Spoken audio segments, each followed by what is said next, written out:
DHG again with Call of Duty 2, the big red one. I thought the last level was going to be the last. Let's see what's going on here.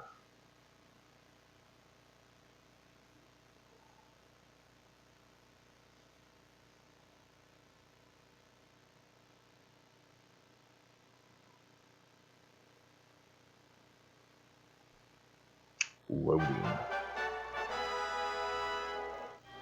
By August of 1944, following their success over the merciless German defenders on Omaha Beach, the division advances an average of 20 miles a day and eventually make their way to Germany's doorstep.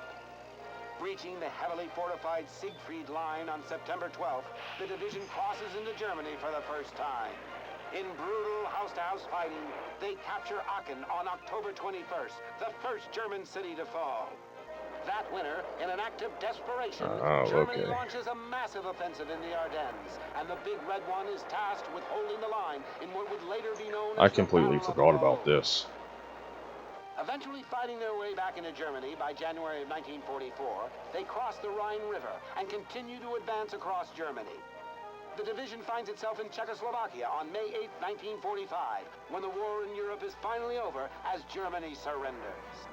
In 443 days of combat, the division had suffered over 20,000 casualties. By the war's end, they had taken more than 100,000 prisoners and received 16 medals of honor, as well as the distinction of being America's most accomplished fighting division of the Second World War. From the early battles in the deserts of North Africa to the rolling hillsides of Sicily and into the darkest days of occupied France. This might just be the final video. If it is, I'll just do my review after this. Success at all costs is reflected in their motto.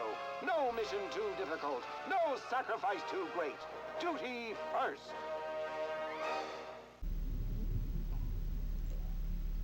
This is DHG with my review of Call of Duty, the big red one. I don't have my game case near me.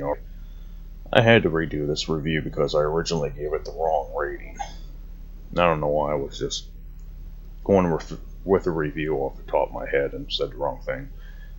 But overall, I would say the game's average. I mean, even when compared to shooters of that time, it still wasn't that great compared to Call of Duty 2 or Halo or some of its other main competitors. It's pretty average.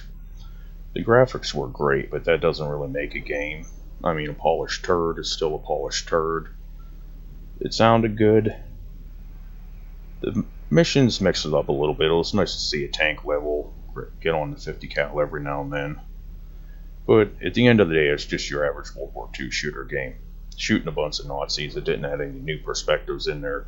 It was cool to see that they added the Vichy France and the Italians in there.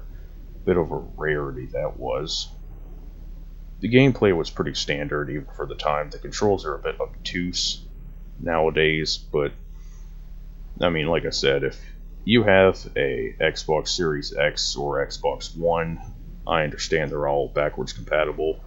Some the PlayStation needs to get on the ball with. But you could go back, get that on eBay for like $6, not including shipping, of course. And it's worth a playthrough just to see what gaming back then. But overall, average. In terms of the multiplayer, who knows? I didn't get to play it back then, and you're not going to be playing it now. So, it was an average game. Definitely worth a try. That's my opinion.